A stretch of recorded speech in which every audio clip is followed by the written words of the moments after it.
Vem trazer aqui uma porção da palavra de Deus para vocês. E como a gente está num culto radical, não tem como a gente não falar de ser radical. E não tem como a gente não falar de chamado, de vocação, de missão. E eu queria então compartilhar com vocês um texto de Isaías. Porque às vezes a gente fica pensando, entendendo que missão é algo que aparece no Novo Testamento, né? Que é pregar o evangelho a todas as nações. Só que o evangelho tem sido pregado dentro do contexto de cada época, de cada era, de cada tempo, né? Desde o Velho Testamento. E eu queria compartilhar aqui com vocês o chamado de Isaías. Isaías capítulo 6, pode abrir aí por favor, sua Bíblia. Isaías capítulo 6, versículo 1 até o versículo 10. Quando você procura, eu já vou explicando, né? Isaías 6, do 1 ao 10. Esse livro de Isaías, muito conhecido, Isaías ele é um grande profeta. Isaías na Bíblia aparece no Velho Testamento como o primeiro livro de profecia, de profetas, né? E a função dos profetas do Velho Testamento, muitas pessoas confundem profecia com palavra de conhecimento, que é você falar algo sem você saber, mas Deus revelar algo, esses dons espirituais que eventualmente podem acontecer. Mas aqui o contexto do profeta, a função principal do profeta, e ainda hoje no Novo Testamento também, aquele que prega o evangelho, aquele que prega a palavra de Deus, a função do profeta é pregar a palavra de Deus, é transmitir a mensagem. E é interessante que às vezes as mensagens servem para anunciar, prever alguma coisa que vai acontecer, o juízo de Deus, ou então uma vitória que vai acontecer, mas o principal do que deve ser revelado, transmitido, da mensagem que os profetas do Velho Testamento faziam, era pregar de fato a palavra de Deus, né, aos seus próprios irmãos ali, que são ali do seu tempo, né? Essa era a função de Isaías. E Isaías, inclusive, ele ilustra bem os dois aspectos da profecia, que é de pregar a palavra e também de falar sobre o futuro que Deus vai fazer, etc. e tal. Agora, importante frisar que o livro de Isaías, a gente pode até dizer assim, que os primeiros 39 capítulos, né, eles vão falar do contexto do povo, da situação do povo e tal. Mas depois, os últimos 27, eles apontam para o servo sofredor. E quem é o servo sofredor? Não vale pastor, pastor sabe, né? Mas o servo sofredor é Jesus Cristo, é o Messias que naquele tempo de Isaías ainda viria. 800 anos antes, Isaías já falava. E tanto que o livro de Isaías, essa parte final, então é chamado até mesmo de o Evangelho de Isaías. Porque sim, porque ele anuncia a vinda do ungido de Deus. Por isso, a gente tem que aprender alguma coisa aqui com Isaías. Isaías já era aquele que cumpria uma missão, que proclamava a palavra, ou seja, ele era radical. E a gente precisa ver um pouco sobre Isaías. Como foi esse chamado, né? Isaías ele andava livremente no contexto de Jerusalém entre os nobres. Naquele tempo tinha também, né, os nobres, né, os mais abastados e que eram ligados à realeza, vamos dizer assim. E ele atuou durante os reinados de Uzias, Jotão, Acais e Ezequias. Isso é dito no primeiro capítulo de Isaías. E o contexto histórico, né, os povos de Israel, o reino do norte, e Judá, o reino do sul, eles viviam preocupados com a ameaça de um inimigo chamado os assírios, né? E por causa da riqueza dessa mensagem de Isaías, dessa mensagem sobre salvação, ele é conhecido então como o Evangelho do Antigo Testamento. Então vamos lá, vamos abrir aqui. Isaías 6, de 1 a 10. Leiamos. No ano em que morreu o rei Uzias, eu vi também o Senhor assentado sobre um alto e sublime trono, e a cauda do seu manto enchia o templo. Serafins estavam por cima dele, cada um tinha 6 asas, e com 2 cobriam seus rostos, e com 2 cobriam seus pés, e com 2 voavam. E clamavam uns aos outros, dizendo: Santo, Santo, Santo é o Senhor dos exércitos. Toda a terra está cheia da sua glória. E os umbrais das portas se moveram à voz do que clama, e a casa se encheu de fumaça. Então disse eu: ai de mim, pois estou perdido, porque sou um homem de lábios impuros, e habito no meio de um povo de impuros lábios. Os meus olhos viram o Rei, o Senhor dos exércitos. Porém um dos serafins voou para mim, trazendo na sua mão uma brasa viva, que tirara do altar com uma tenaz. E com a brasa tocou a minha boca e disse: eis que isto tocou os teus lábios, e a tua iniquidade foi tirada, e expiado o teu pecado. Depois disto, ouvi a voz do Senhor que dizia: a quem enviarei, e quem há de ir por nós? Então disse eu: eis-me aqui, envia-me a mim. Então disse ele: vai e dize a este povo: ouvis de fato e não entendeis, e vedes e em verdade, mas não percebeis. Engorda o coração deste povo, e faze-lhe pesados os ouvidos, e fecha-lhe os olhos, para que ele não veja com os seus olhos, e não ouça com os seus ouvidos, nem entenda com o seu coração, nem se converta e seja sarado. Essa é a palavra do Senhor para nós nessa noite. Amém. Vamos orar. Senhor Deus, nosso Pai, Tua palavra está aqui diante de nós aberta, e nós aqui podemos agora lê-la. E agora te pedimos que o Teu Santo Espírito trabalhe em nossos corações, em nossas mentes, e toda distração e tudo aquilo que tenta nos afastar da verdade da Tua palavra. Agora, Senhor, traz a gente em direção à Tua palavra, em direção à Tua vontade. Aponta-nos, Senhor, a direção e o centro da Tua vontade aqui, e que sejamos impactados, transformados por essa palavra. Repreenda, Senhor, em nós toda a carnalidade, toda a vaidade humana e toda a ação maligna que queira impedir alguma coisa boa que o Senhor tem preparado para nós aqui. Que os Teus planos, e a Bíblia diz que os Teus planos não podem ser frustrados, e nós te pedimos, portanto, Senhor, nos abençoa com a Tua presença, com a Tua correção, com a Tua instrução, e nos aprimora e nos aperfeiçoa, para sermos cada vez Teus discípulos radicais. Em nome de Jesus que nós oramos. Amém. Queridos, esse texto é o texto do chamado de Isaías. Só que Isaías, ele já atuava como profeta. Então assim, ele foi chamado para ser profeta nesse texto? Não. Ele foi chamado ali, ele se converteu de verdade, ele era um falso crente? Não. Ele era servo de Deus, ele de fato era sincero e servia ao Senhor desde de muito tempo. Mas nesse episódio aqui, ele teve um chamado específico, um chamado especial.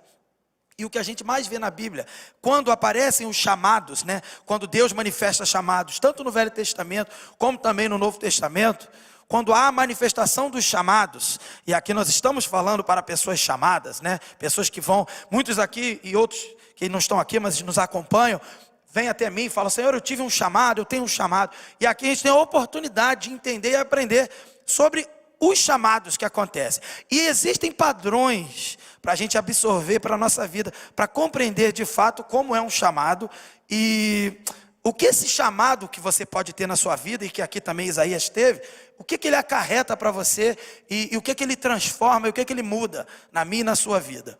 Primeiro a gente pode dividir, né, esse texto em três partes, né? Primeira parte você pode pensar assim, do primeiro verso até o versículo 4. Aqui a gente tem, nessa primeira parte, a gente pode chamar de a visão da glória de Deus. Aí depois, no meio, do 5 até o 7, a gente tem a confissão e uma graça que é concedida a Isaías. E do 8 até o 9, de fato, o chamado e a resposta de Isaías também. Então são três partes, nós vamos ver isso aqui. Eu poderia dar um título para esse sermão, na verdade eu já escrevi aqui para mim, assim: Deus se revela a nós, concede-nos graça e nos convoca para a sua missão. Vou repetir: Deus se revela a nós, concede-nos graça e nos convoca para a sua missão.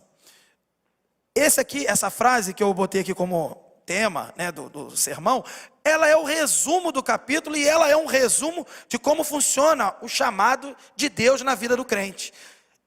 De fato, antes de qualquer chamado, tem que haver uma revelação de Deus ao homem.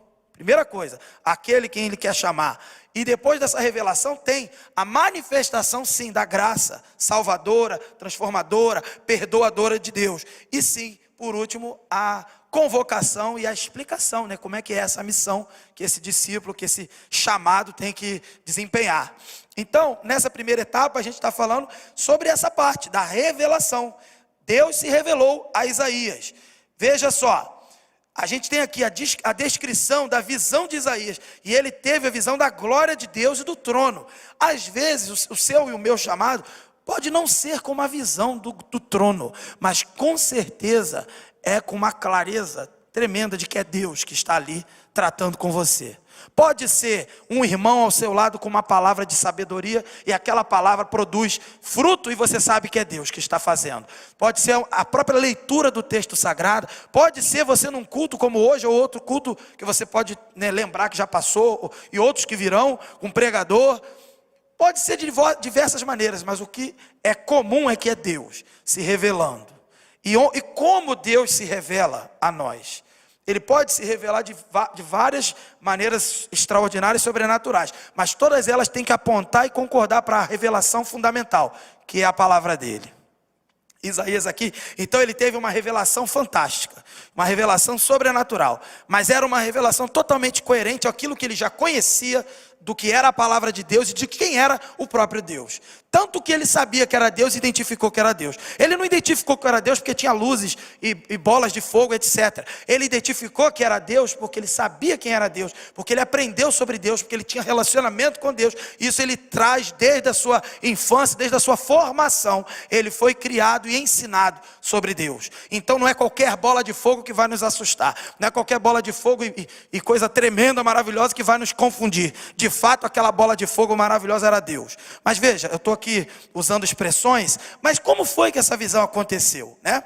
Ela aconteceu com essa visão desse trono, dessa glória, e a gente vê inclusive serafins, né? Que estavam dizendo uma frase, essa frase aqui no verso 3, Santo, Santo, Santo é o Senhor dos exércitos, a terra está cheia da sua glória. E por que Santo, Santo, Santo? Porque Deus é santíssimo. O hebraico original não dispõe de figuras de linguagem, de artifícios da linguagem que a língua portuguesa contemporânea tem. Por exemplo, o superlativo e outras categorias da língua, para poder dizer, por exemplo, que Deus é santíssimo, né? Então, por isso no hebraico se repetia a palavra 3 vezes. O número 3 representa a completude, né? Ele é totalmente santo. Então, santo, santo, santo é o Senhor dos exércitos. É interessante que nesse contexto aqui, quando você vê a descrição, primeiro ele dá uma época que isso aconteceu, no ano que morreu o rei Uzias. Aí ele diz que viu o Senhor assentado sobre um alto e sublime trono, e ele vai descrevendo a cauda do seu manto, enchia o templo, ou seja, era algo sobrenatural, maravilhoso, e de fato era concernente, concordante com aquilo que ele aprendeu da palavra de Deus. Aí os serafins estavam lá, por cima dele, cada um tinha 6 asas, e com 2 cobriam os rostos, com 2 cobriam os pés, e com 2 voavam. A ideia aqui do rosto é a ideia de você se humilhar diante do rei, né? A ideia de cobrir os pés é a ideia de você ter os pés purificados para cumprir a missão, né? E 2 voavam porque eles estavam em volta, né? E aquela cena maravilhosa, e eles clamavam uns aos outros, eles diziam uns para os outros que Deus é santo, o Senhor dos exércitos é santo. E diz mais que a terra está cheia, toda a terra está cheia da sua glória. Isso é uma revelação de Deus, uma revelação que coloca Deus de fato no trono. Tem gente que fala que teve um chamado e uma revelação, e quando você vê, não é Deus no trono, é a própria pessoa no trono com suas vaidades, com suas intenções e desejos de ser e fazer e acontecer. Esse não é o caminho, porque não é assim que Deus se revela, e com certeza não é o caminho para alguém ser um discípulo radical. Porque para ser radical tem que abrir mão da sua vontade. Para ser radical tem que sair do trono, tentando tomar o trono de Deus. Como é possível a gente tentar tomar o trono de Deus? E aqui a gente vê claramente Deus no trono e mais, a terra inteira cheia da sua glória. E como nós sabemos que a terra está cheia da glória de Deus? Até hoje a terra está cheia da glória de Deus. Primeiro porque Deus é soberano e criador, criou todas as coisas, sustenta e governa, e cuida, e faz as coisas acontecerem. De fato Ele é o Senhor do universo, Senhor da história. E a Bíblia diz que os céus proclamam a glória de Deus, e o firmamento anuncia a obra de suas mãos. Quando você olha para fora e vê a criação, e vê também aquilo que o próprio ser humano criou com a sua capacidade, que Deus deu, você vê sim que de fato não foi nada ao acaso, não foi uma explosão, não foi um negócio aleatório que bum, e virou isso tudo aqui. Não, foi Deus. E Paulo vai dizer em Romanos 1, lá para o verso 18 em diante, que inclusive a natureza, ela revela totalmente o caráter de Deus, as características de Deus, os atributos de Deus. Revela. Então, quando os serafins estavam dizendo aqui, a terra está cheia da sua glória, de fato está. Para onde você olhar, você vê a assinatura do Criador. Você não tem como olhar para qualquer coisa à sua volta, aqui dentro, lá fora, e dizer que não foi Deus. Agora, em paralelo a isso, a gente sabe que também existe a mancha do pecado do ser humano, tentando macular, estragar aquilo que Deus criou, desde Adão e Eva. Mas o que mais você vê aí, é a assinatura do Criador, apesar da maldade humana. Então, quando a gente tem essa revelação, o Isaías tem essa revelação, ele sabe que de fato é Deus, e ele fica perplexo, atônito, tomado por causa dessa grande revelação. E é assim que funciona. Quando você é revelado de que Deus está agindo e falando com você, mesmo que seja uma visão sobrenatural ou um entendimento claro na palavra de Deus, meu querido, você não tem como duvidar, é Deus que está falando, e de fato você percebe que tudo, a terra inteira está cheia da glória de Deus. E aí, diz aqui, no verso 4, e os umbrais das portas se moveram à voz do que clama, e a casa se encheu de fumaça. Portanto, quando você tem revelação da parte de Deus, você tem a visão da luz que ilumina todas as trevas, e a sua primeira imagem naturalmente é a adoração, aquele que é digno de honra, glória e louvor, aquele que reina, aquele que vive. Então quando Isaías viu, ele não viu apenas o rei, mas ele viu aquilo que as criaturas que estavam ali diante do rei fazem quando estão diante do rei. Elas adoram, se prostram, e todo o ambiente se enche da presença desse Deus, e ele é adorado. Então não tem como você dizer assim, Senhor não, pastor, eu tive um chamado, e aí essa pessoa tem um chamado e ela não tem uma compreensão de quem Deus é, ela não tem uma compreensão de que ele deve ser adorado, e qual é o papel dela no meio disso tudo, que é se prostrar diante desse rei. Primeira coisa que um radical discípulo chamado deve ter, compreensão, clareza, é que ele entende quem é Deus, ele foi revelado desse Deus, e ele olha para esse Deus, ele só deseja adorar esse Deus. Até porque o propósito principal para fazer missões em geral, para se proclamar o evangelho, a gente vê isso em Coríntios e muitos outros textos, em primeiro lugar, naturalmente, é a glória de Deus.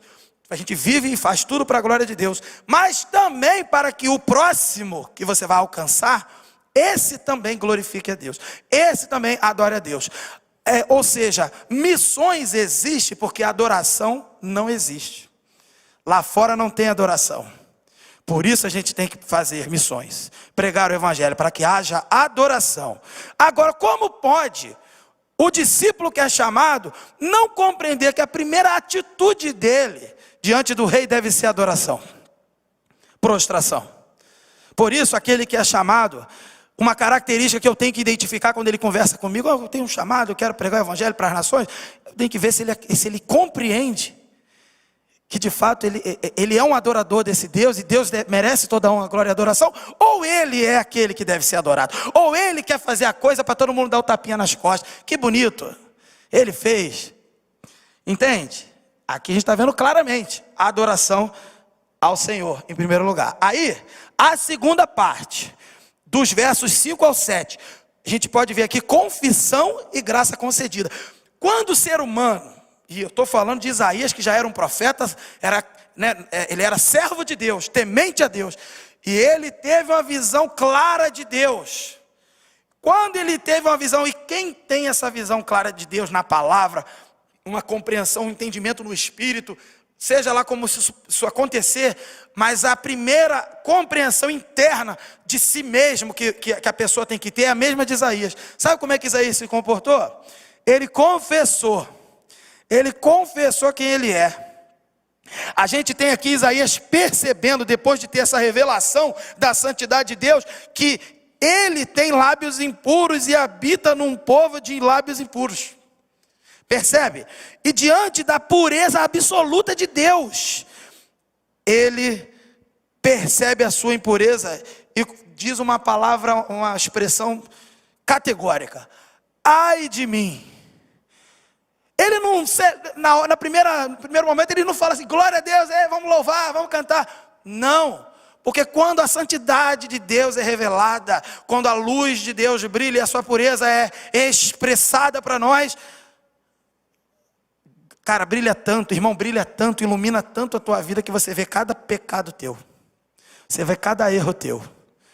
Então, por mais que você tenha compreensão de que Deus deve ser adorado, e de fato deve, a sua atitude é de prostração em adoração, mas antes você nem consegue adorar mesmo, porque você está envergonhado da sua impureza, do seu pecado.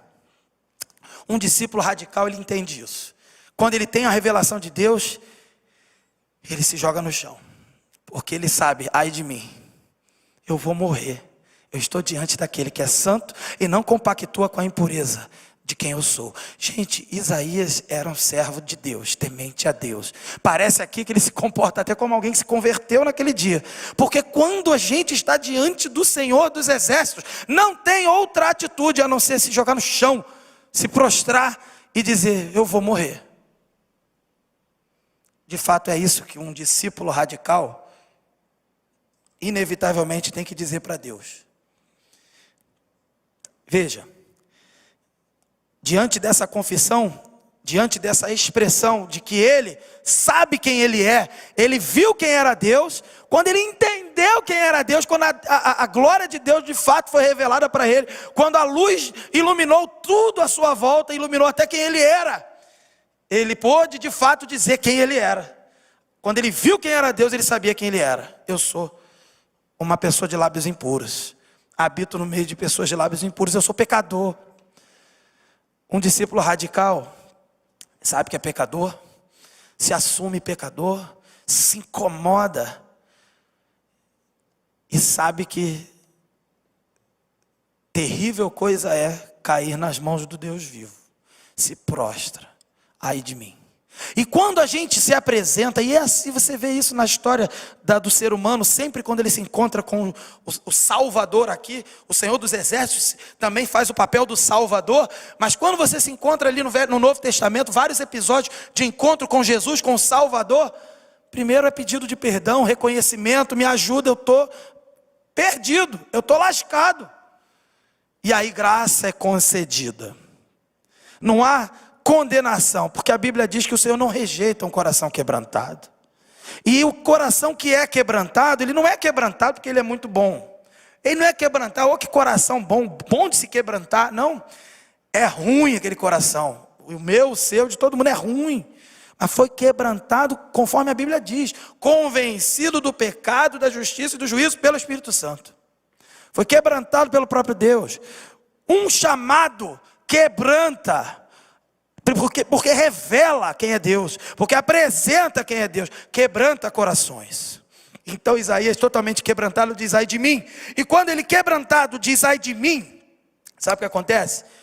Deus permite ali um dos serafins atuarem em favor de Isaías com graça.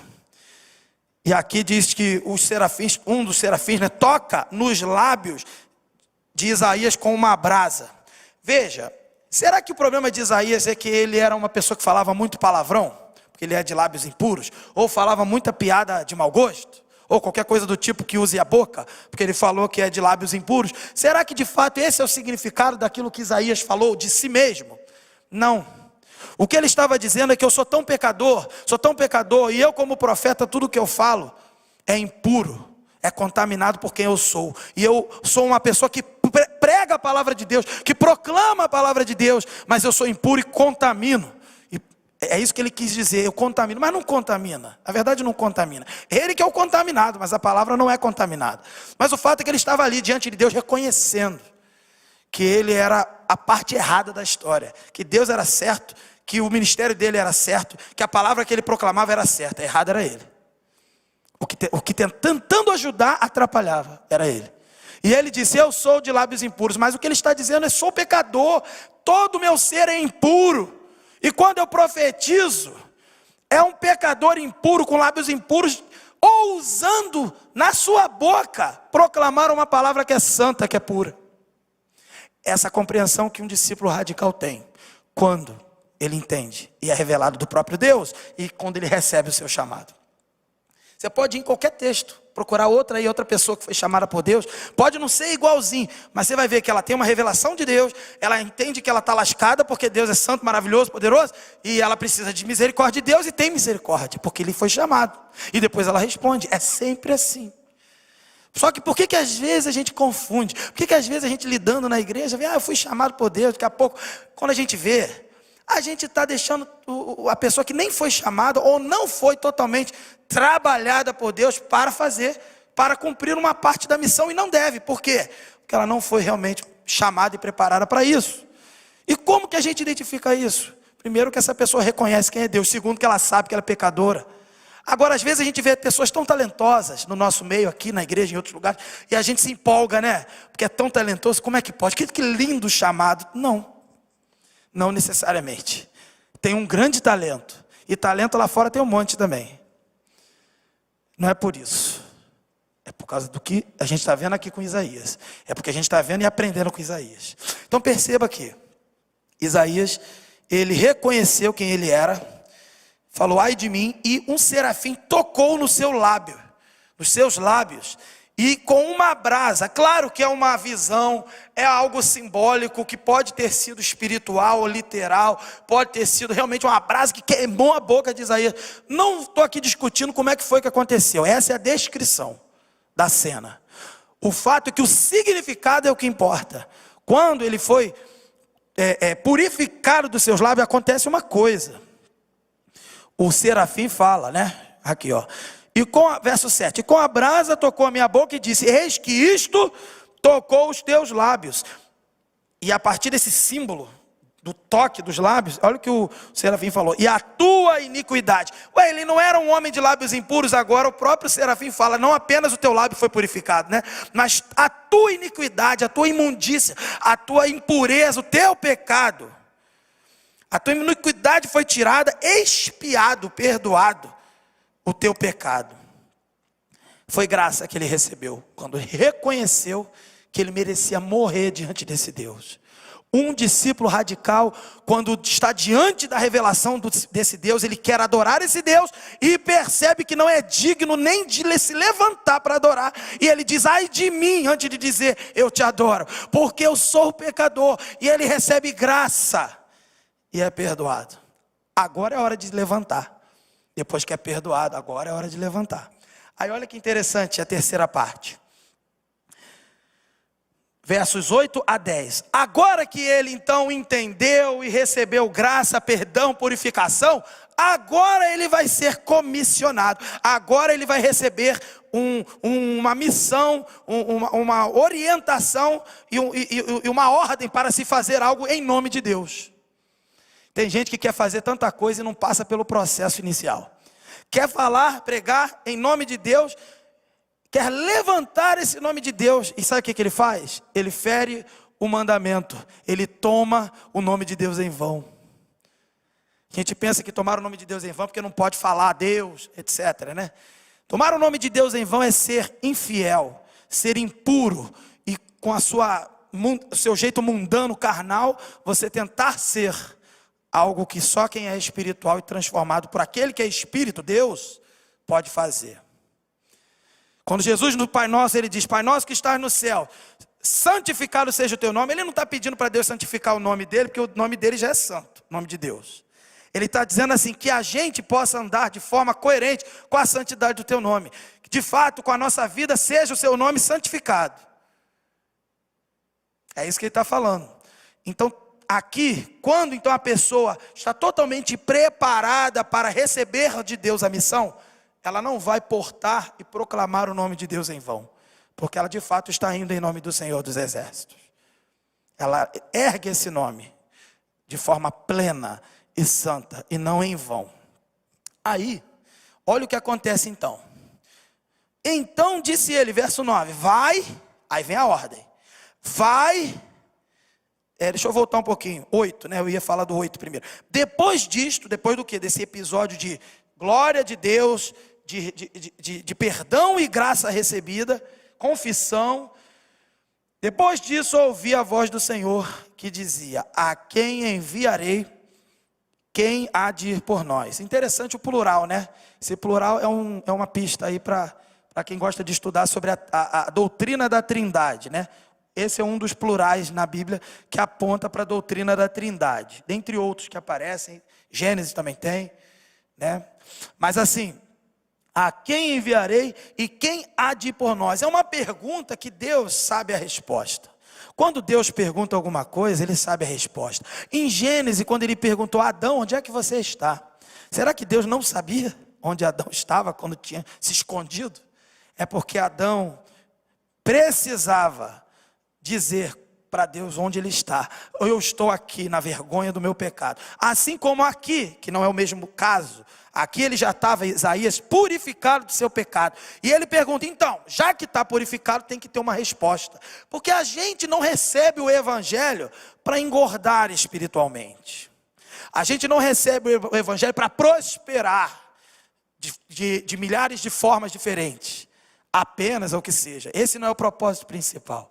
A gente recebe o evangelho para poder atuar no reino de Deus, porque Ele confiou uma missão, desde o Velho Testamento e no Novo. A missão dele é reconciliar com Ele o ser humano que está em rebelião, que está em condenação de morte com esse Deus, em contenda. Então, Isaías aqui, ele sabia, havia essa possibilidade dessa missão, e ele já estava, só que, repara na missão que ele recebeu.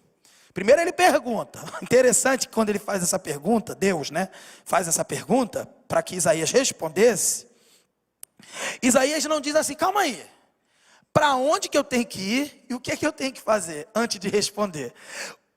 Isso é um aprendizado para a gente, porque a gente tem mania de falar assim, ah não, eu quero ser missionário ali na África, eu quero ser missionário na Jamaica, sei lá de onde, eu quero ser missionário em qualquer lugar, menos onde, que eu já falei aqui na outra vez, na minha casa, menos onde, na minha vizinhança, menos onde, no meu cômodo em que eu durmo com o meu cônjuge. Cara, me leva para qualquer lugar, mas só não me leva para a escola, para a faculdade, que lá ninguém me leva a sério. Eu tenho certeza que se eu for para a África, todo mundo vai achar que eu sou o enviado dos céus. Não é assim que às vezes o ser humano pensa. Às vezes alguns crentes aí pensam. Pois Isaías não falou isso. Ó Deus, eu estou aqui purificado, a tua glória é legal, maneiro. Mas ó, para onde? Antes de eu responder, calma aí, né? Porque eu não vou assinar um contrato com Deus sem ver o que é, né? Porque é furada. A gente faz isso com Deus. A gente acha que Deus está propondo para a gente furada. A gente não sabe que a vontade de Deus é boa, perfeita e agradável. A gente não sabe que a gente pertence a Ele. A gente não sabe que sem Ele a gente estava morto. A gente não sabe que o nosso destino era o inferno e agora a gente tem acesso ao céu e à vida eterna. Então não tem que assinar contrato e ler o contrato para ver se Deus escreveu certo. Isaías sabia disso. Quando ele foi chamado, ele só falou, eis-me aqui, envia-me a mim. Você já teve essa experiência na sua vida? Eu espero que sim, eu já tive a oportunidade de dizer sim para Deus, primeiro perguntando onde era, como era, ou seja, do jeito errado, e já tive a oportunidade de dizer sim para Deus do jeito certo, não importa onde seja, como vai ser, eu vou. É isso que Isaías fez. Ele precisava sim de uma purificação, provavelmente precisava, senão ele não ia conseguir dar essa resposta maravilhosa não. Só que a gente pega essa frase isolada, eis-me aqui, Senhor, mas na África, tá? Eis-me aqui em qualquer lugar, em qualquer situação. E olha que interessante, depois que ele responde, Isaías, isso, para Deus, que resposta linda, de um verdadeiro discípulo radical, que não permitiu, esperou saber como é que ia ser. Aí no verso 9, Deus vai dizer, né? Aqui o texto diz assim, Isaías contando a história, né?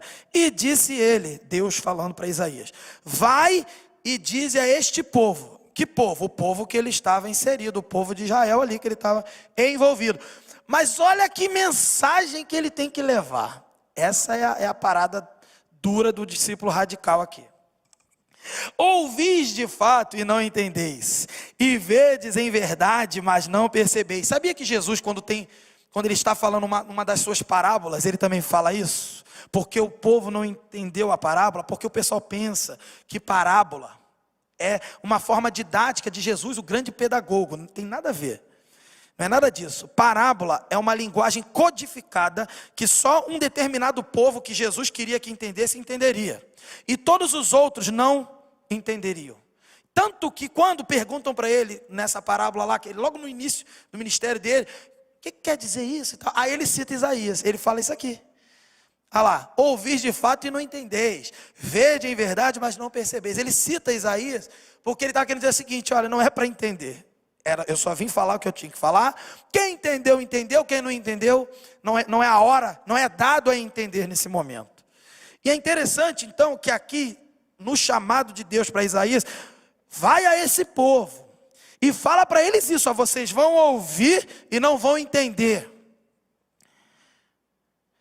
Em verdade, vocês vão ver em verdade, mas não vão perceber.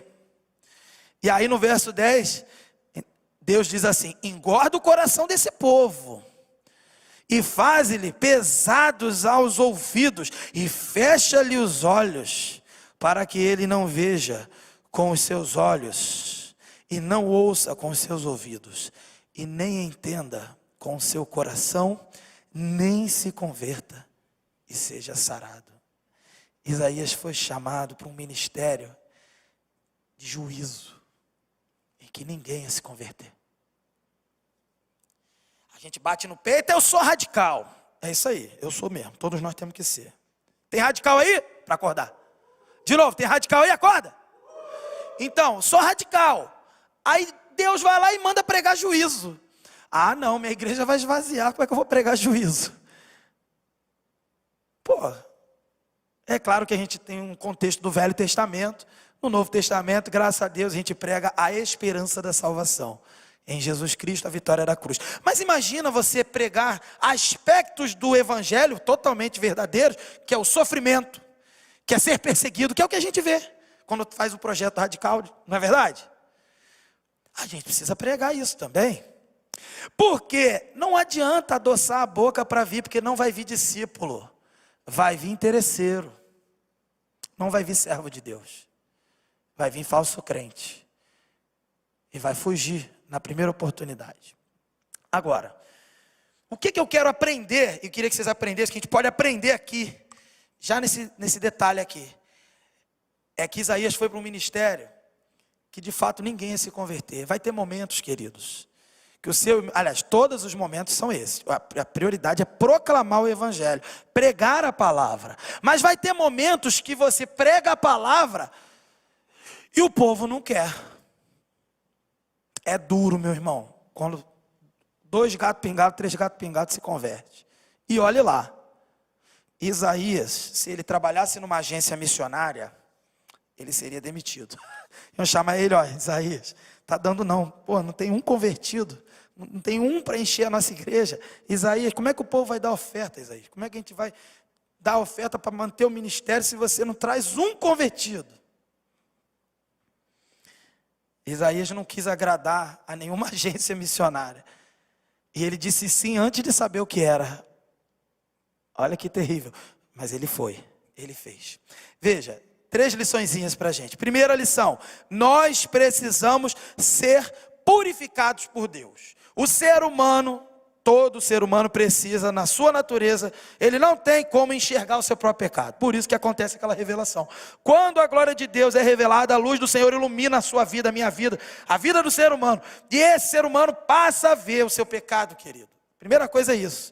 Todos nós precisamos de purificação. Quando o homem vê o seu pecado, ele adquire capacidade do próprio Deus de confessar.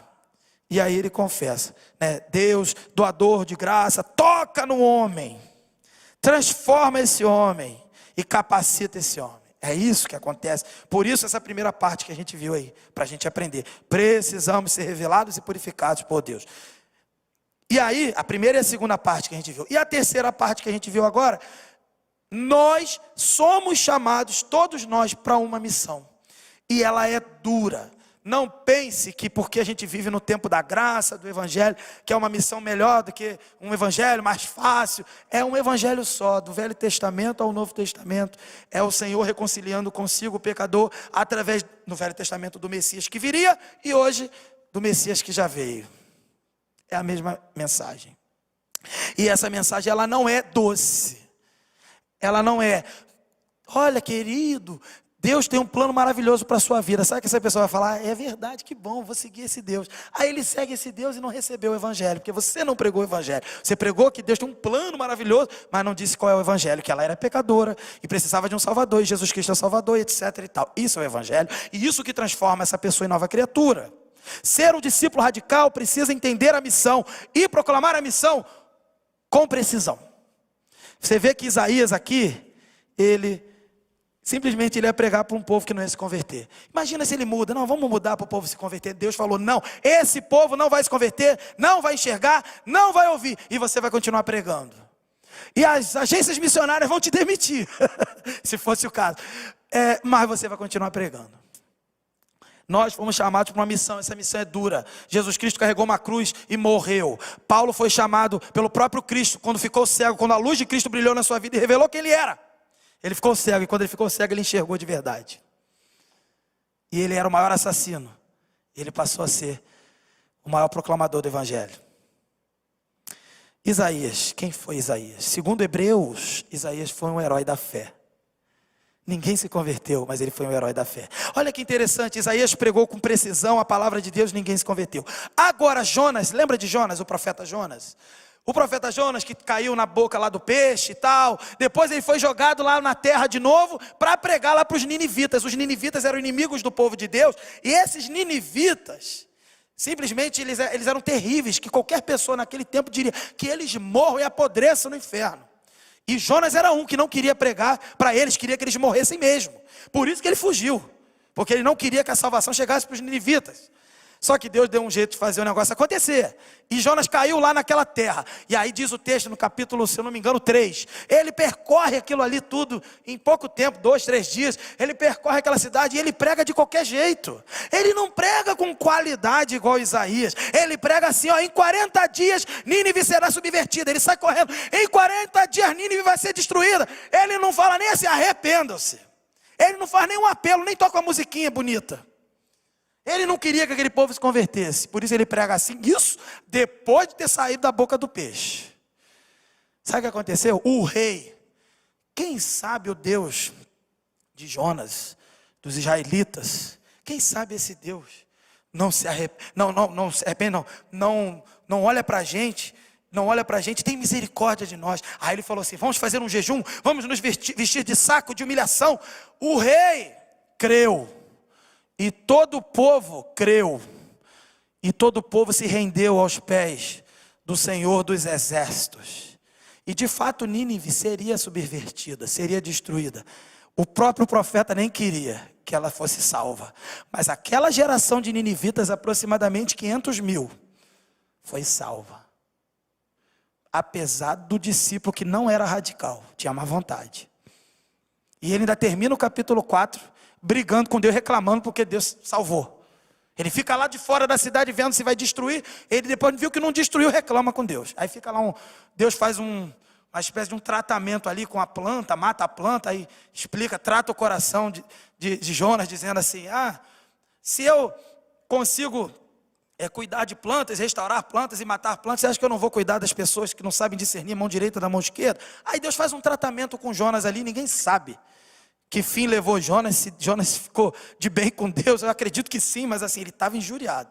Mas o fato é que apesar da infidelidade desse discípulo, que não era radical, apesar de ter saído da boca do peixe, ele pregou a palavra lá meia boca, mas a palavra meia boca ainda era a palavra.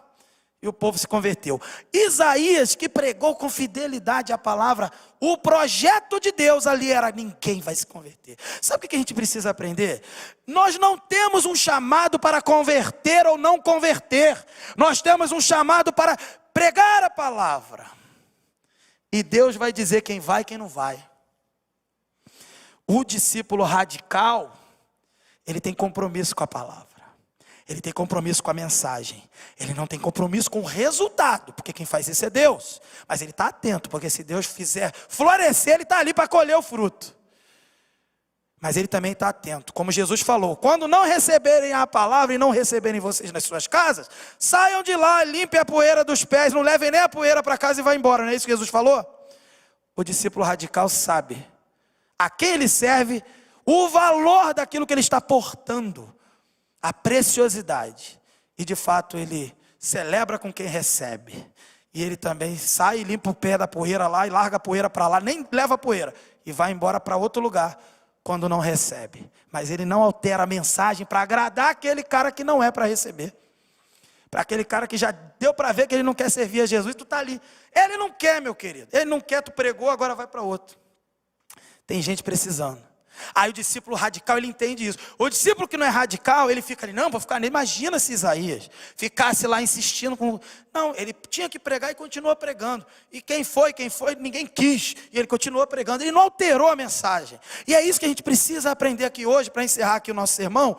Se você é radical, se eu sou radical, se você tem um chamado, se eu tenho um chamado, a primeira coisa, você teve uma revelação de Deus, se arrependeu e glorificou esse Deus. Você teve conversão, você teve quebrantamento, você está sendo tratado todos os dias por Deus, você adora esse Deus, você ama esse Deus, você se prostra, você sabe o que é isso, você de fato adora e ama esse Deus. Mas quando você se levanta para cumprir a missão de Deus, você sabe que a missão não é sua, é de Deus. Você é um privilegiado, eu sou um privilegiado de fazer isso, de cuidar dessa missão que Deus deu. A missão é dele, é ele que está reconciliando, não é você, diz o texto em Coríntios. Ele que está reconciliando em Cristo, não é você. Você está sendo aquele que é o arauto, que proclama o evangelho, o embaixador, levando a pacificação. Portanto, que todos nós aqui que somos radicais, continuemos radicais ao ponto de nos prostrarmos todas as vezes que formos agraciados e revelados pela palavra e pelo aquilo que revela quem é Deus. Nos prostremos todos os dias diante desse Deus, adoremos a esse Deus, todos os dias nos debrucemos na presença dele e todos os dias desfrutemos da graça perdoadora e da misericórdia dele na minha e na tua vida. E nos levantemos depois de cada experiência dessa, para proclamar tão somente e nada mais do que isso, o evangelho, a palavra de vida eterna. Que para tanto o Senhor nos abençoe. Amém. Vamos orar? Vamos ficar de pé? Senhor Jesus, a tua palavra foi pregada nessa noite, e que ela encontre nos nossos corações terreno fértil, que ela produza em nós vida, transformação. E se algum de nós aqui talvez tenha duvidado, questionado o chamado, tenha tentado adaptar, ajustar o chamado a algo que o Senhor não propôs, nós aqui colocamos diante do teu altar e dizemos: tem misericórdia de nós. Ai de nós somos pessoas de lábios impuros, pecadores, habitamos no meio de um povo de lábios impuros, e nós carecemos sim da tua graça, da sua misericórdia. E hoje a tua palavra que é revelada a nós, ilumina os nossos corações, revela quem tu és e revela quem nós somos, ó Deus. E por isso nós te pedimos misericórdia e nos capacita, Senhor, para a tua chamada, para o teu ministério, para a tua missão. Talvez nós tenhamos ido, Senhor, para direções que o Senhor não apontou, porque queríamos ver sucesso aos olhos desse mundo. Mas o Senhor nos chamou para o sucesso do mundo. Igrejas necessariamente lotadas. O Senhor nos chamou para o sucesso do teu reino. Assim como Isaías, que é um herói da fé, e segundo a tradição, nós aprendemos que ele foi fiel até a morte, e a morte dele não foi de cruz, mas ele foi cerrado ao meio, ó Deus. Nós dizemos ao Senhor: eis-nos aqui, assim como Isaías, eis-nos aqui. Envia-nos para que sejamos aos teus olhos discípulos de sucesso. Aos olhos do mundo, talvez nos veem como perdedores, talvez olhem para Isaías como um perdedor, Mas aos teus olhos, nós somos vencedores, porque a tua palavra prevalece, a tua palavra permanece. O Senhor nos chamou e nós queremos dizer ao Senhor: sim, eis-nos aqui, envia-nos, nos leva. Se for para um povo que não vai se converter, nos usa para proclamar a tua palavra. E se for para um povo que vai sim se arrepender, ó Deus, que nós sejamos usados pelo Senhor para apacentar, para cuidar daqueles que o Senhor tem buscado e chamado também. Seja como for, Senhor, que nós sejamos fiéis à tua palavra, fiéis à mensagem salvadora do Evangelho, e que nós confiemos que o Senhor está no trono e que a missão é tua, que a obra é tua, que o Espírito Santo está atuando, e que nós nunca cedemos à tentação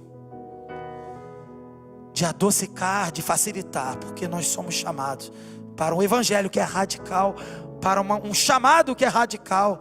Nós somos teus discípulos radicais. Afasta de nós, Senhor, toda tentativa humana, e que prevaleça toda a obra do teu Espírito. Que sejamos cheios do teu Espírito, cheios da tua palavra, e que possamos transbordar aonde o Senhor nos levar. Em nome de Jesus que nós oramos. Amém. Deus abençoe, irmãos.